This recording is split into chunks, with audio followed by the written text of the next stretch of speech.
Hello everyone, welcome to reasoning warriors. इस video में हम लोग सीखेंगे बॉक्स बेस्ड पजल को किस तरीके से करते हैं। नहीं, ये बॉक्स बेस्ड पजल दो तरीके की होती। कभी कभी हमें बॉक्स बता देता है कि इतने नंबर पे ये वाला बॉक्स है, इतने नंबर पे वो वाला बॉक्स है, पर कभी कभी बताता ही नहीं है कि कौन किस जगह पे बैठा है। तब हमें उसको करना पड़ता है। एक मेथड का नाम देता हूँ, फ्री स्टाइल मेथड। ठीक है, ये पहला वीडियो है आपका इस पजल के क्लास में बाय सॉल्विंग बाय हैंड। जैसे आपको एग्जाम में करना है, बिल्कुल मैं वैसे यहाँ पे आपके सामने ये क्वेश्चन कराने वाला हूँ। तो शुरू से लेके एंड तक जरूर देखिएगा। सीरीज पसंद आए तो जरूर सेशन को शेयर कर देना और कमेंट कर देना। और भाई मेरे प्लीज लाइक कर देना चैनल को। इस पे अब एज अ स्टूडेंट की तरह मैं यहाँ पे करूंगा, सभी के डाउट्स यहाँ पे सॉल्व हो जाएंगे। ठीक है ना। चलिए, जैसे आपके सामने क्वेश्चन है, यहाँ पे बोला 8 बॉक्स हैं, प्लेस्ड वन अबव अनदर है। ठीक है, each box contain different materials है। ठीक है, सिंगल वेरिएबल का ही क्वेश्चन है, लेकिन मतलब कि सिंगल क्या डबल वेरिएबल है। पीओ लेवल का क्वेश्चन है। एक तो ये देखिए, मैं डायरेक्ट पहली ही क्लास में मैं पीओ लेवल का क्वेश्चन आपको सामने यहाँ पे करवा रहा हूँ। इसने कहा at most 2 box are placed above C. शब्दों पे ध्यान दीजिएगा, मैं समझाऊंगा भी। एट मोस्ट का मतलब होता है मैक्सिमम। लिख लीजिए एक जगह की भाई, एट मोस्ट का मतलब होता है मैक्सिमम। अब ये कह रहा है मैक्सिमम 2 बॉक्सेस प्लेस्ड अबव सी। तो सी के ऊपर कितने बॉक्स हो सकते हैं? मैक्सिमम 2 हो सकते हैं। एम आई राइट? मैक्सिमम 2 हो सकते हैं, है ना।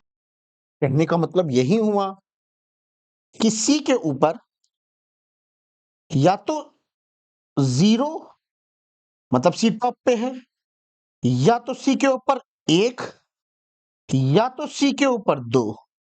बस यही बात हुई। At most 2 box are placed above C. C के पास क्या है? इरेजर है। ई आर लिख दे रहे हैं, आप लोग समझ जाइएगा। Eraser. The box which is at the top contain paper. इसका मतलब कि जैसे ही ये लाइन पढ़ी हमने, मेरी ये वाली बात बिल्कुल कट गई। टॉप पे जो होगा उसके बाद पेपर है, पैप। पैप टोटल 8 बॉक्स में से इसने ये चीजें फिक्स कर दी, मतलब ये टॉप पे है, तो नीचे कितने हो जाएंगे? 1 2 3 4 5 6 7 8। 1 2 3 4 5 6 7 8। केवल 3 बॉक्स हैं। Only 3 box are place between D and the box which contain paper. तो 1 2 3 मैं डी को यहां लिख दूंगा। 1 2 3 डी को मैं यहां लिख दूंगा तुरंत। Only 2 box are place between C and the box which contain scale. सुनिएगा क्या बोला है। Only 2 box are place between C and the which contain scale. 1 2 D के पास स्केल, 1 2 यहां स्केल। क्वेश्चन में हर एक पॉइंट खत्म हो रहा है और वहीं से शुरू भी हो जा रहा है एक नया पॉइंट। जब कभी ये लाइन ब्रेक होगी तो मैं उसको क्लूज में लिख दूंगा। जैसे F is place 3 box below B. जब बोले 3 बॉक्स बिलो, 3 बॉक्स अबव, तो जितना बोला है उससे एक कम एफ और बी के बीच में गैप का जाएगा। F is place 3 box below B, इसका मतलब बी 1 2 एफ, अब वो भी नीचे की ओर। ठीक है, B which is not place just above D. D के जस्ट अबव बी को लिखना अलाउ नहीं है। ये बात समझ में आ रही है कि मैं बी को यहां रखूंगा तो 1 2 करके एफ आ जाएगा यहां, लेकिन बी यहां अलाउ नहीं है। बी यहां लिखूंगा 1 2 करके एफ, बी यहां लिखूंगा 1 2 करके एफ। बात बन रही है। अभी हमें कोई कंफर्मेशन भी कुछ नहीं मिल रहा है। मैंने कहा कोई बात नहीं। The number of box place below the box which contain scale. Scale के नीचे is 1 more than number of box placed, नहीं, the number of box placed below the box which can scale 1 more than the number of box placed above A. Above A which contain book. A के पास book है दोस्तों। Scale confirm पता है कहां है। 1 2 3 3 -1 ये इधर आ जाएगा, तो 2 लोग होंगे ए के ऊपर, ए और बुक। स्केल के नीचे 2 लोग, तो 2 -1 1 लोग होंगे ए बुक। आगे पढ़िए। नीदर एफ और ई कंटेन पेंसिल और स्केल। कह रहा ना तो एफ ना तो ई के पास स्केल है। जिसके बारे में कुछ पता नहीं चल रहा है ना, उसको छोड़ते चलो। एफ और ई के पास स्केल नहीं है, यहाँ पे तो डी के पास ऑलरेडी स्केल है। यहाँ पे ना तो एफ आएगा ना तो ई। तो अगर हम यहाँ इस वाली कंडीशन को देखें ना ध्यान से, तो एफ एक दो, एक दो करके कुछ नहीं आएगा। अच्छा, मैं बी यहाँ नहीं लिख सकता हूँ, बी यहाँ लिखूंगा तो एफ यहाँ आ सकता है और बी। अल्टीमेटली इस केस में देखो कम से कम बातें बन रही हैं। ये वाली कंडीशन इसमें फिक्स हो जा रही है। देखो बी एक दो एफ हो गया, हो गया भाई, बात होगी। अच्छा आगे देखते हैं। H contain market but is not placed at the bottom. H contain market but is not placed at bottom. H marker है कि मार्कर है? मार्कर। इसमें हमें बातें बननी थी, इसीलिए मैंने इसको ध्यान दिया, अभी इसको छोड़ा हुआ है। आगे देखिए, बॉटम में नहीं। The box which contain glue is not placed above G. बस इसने यही तो बोला है कि ग्लू वाला जो है जी के अबव नहीं है, जी के नीचे हो सकता है या जी खुद हो सकता है। बट बोला G which does not contain pencil, G के पास पेंसिल नहीं है। अब एक बात समझिएगा,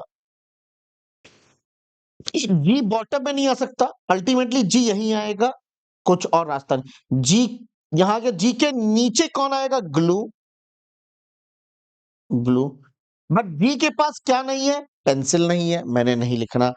एफ के पास भी देखा जाए तो एफ और ई के पास पेंसिल नहीं है, बोला था स्केल और पेंसिल नहीं है, तो यहां पे पेंसिल नहीं लिख सकते। जी के पास तो पेंसिल किधर जाएगा? यहीं जाएगी पेंसिल। एक पर्सन बच रहा है, दैट इज ई, और एक पेन बच रहा है, वो आपके सामने। आपने इस पे फोकस ज्यादा किया है, क्यों? क्योंकि ये बातें फिक्स हो रही थी। एग्जाम में कभी ऐसा बन गया, आगे बढ़ जाओगे, कभी इसको चेक नहीं करोगे, कभी मत करना। तुमको ये चीज सीखनी है कि सर इसमें भी बता दीजिए क्या गलती आएगी। तो मैंने बिल्कुल एग्जाम मेथड से आपको बताया, ये 5 मिनट या 4 मिनट के अंदर ये आराम से क्वेश्चन, इसका आइडियल टाइम तुम लोग लगाना, तो इसका 3 मिनट टाइमर लगाना और उसके बाद सॉल्व करना। अब आप पॉसिबिलिटी देख ले सर ये कहाँ गलत हो रही है। ठीक है, देखो इसमें भी 8 बॉक्स तो है, 1 2 3 4 5 6 7 8 बॉक्स। लेकिन अगर हम ये वाली जो सबसे ज्यादा चीजें अलॉट हो रही है उस पॉइंट को उठाया मैंने, इस वाले को। इसने कहा यार अगर हम बी को यहां रखेंगे तो मेरे पास बी यहां नहीं आएगा। अच्छा इसमें भी देखो बी के नीचे 2 का गैप देखे एफ, डी के ऊपर तो आएगा नहीं, तो बी तो यही फिक्स हो जाएगा मेरे पास, एफ मेरे पास यही फिक्स हो जाएगा, कोई दिक्कत की बात नहीं हुई। प्रॉब्लम क्या आएगी? इसने कहा जी के नीचे ही ग्लू होगा, तो जी यहां नहीं आ सकता, जी यहां आ सकता है, जी यहां आ सकता है। अच्छा ठीक है, आगे और कुछ नहीं बोला ना? और कुछ नहीं बात बोली गई है, ठीक है। देख लेते हैं। The number of box place, ठीक है। ए विच कंटेन बुक, यार ए के पास बुक, हाँ हो गया। नीदर एफ और ई कंटेन, यहां पे ना तो पेन आएगा ना तो पेंसिल आएगा ना एफ के पास, ठीक है। Which contain marker, the box which contain glue। अच्छा अब यार देखो हमें बातें बननी, जी को हम यहां लिख सकते हैं या तो जी यहां लिख सकते हैं ना। अगर हमने जी को यहाँ लिखा होता, अगर मान लीजिए जी ये होता तो यहाँ पे होता ग्लू, ठीक है। एच मार्कर ये हो जाता, एच मार्कर ये हो जाता, तो एफ पे या तो पेंसिल आता या तो जी पे पेंसिल आता, बोलो हाँ या ना। और दोनों लोग पेंसिल नहीं हो सकते, इसीलिए ये केस कैंसिल हो जाता। तो मैंने कहा जी अगर यहां ना लिखते तो जी यहीं लिख सकते थे, इसके अलावा और कहीं नहीं लिख सकते थे। अब जी यहां लिखा, एच मार्कर बॉटम में तो आएगा नहीं, तो एच यहां लिखते, मार्कर यहां लिखते, ग्लू यहीं रहने देते। प्रॉब्लम क्या आती? प्रॉब्लम क्या आती? फिर से वही बात, एफ के पास पेंसिल तो जाएगा नहीं सर जी, तो यहां पे ये केस गलत हो जाता। ये काम आपको कैसे स्पीड आएगी? जब डेली प्रैक्टिस करोगे, 3 मिनट 2 मिनट का टाइमर लगा के, और कंफ्यूजन जैसे एटमोस्ट वर्ड से कंफ्यूजन नहीं होना। अगर ये आपको पजल समझाने का मेथड समझ में आया है बहुत अच्छे से, अगर आप बिगिनर हैं, आपको अच्छे से समझ में आया है, तो सेशन को लाइक करिए, शेयर करिए। बस 10 मिनट की वीडियो है, बस इस ज्यादा की नहीं है। अब आप एक बात बताइए, अगर आप चाहते हैं कि सर हमें और वेरिएशन कराइए, ये पीओ लेवल का क्वेश्चन था भाई मेरे, और वेरिएशन कराइए सर बॉक्स बेस्ड में, तो सीरीज को लाइक कर देना। मैं ये शुरुआत किया है, तो जरूर बताइएगा कैसा लगा, ठीक है। कमेंट में आपका प्यार मैं देखना चाहता हूं और शेयर करिएगा। Bye, take care, have a nice day.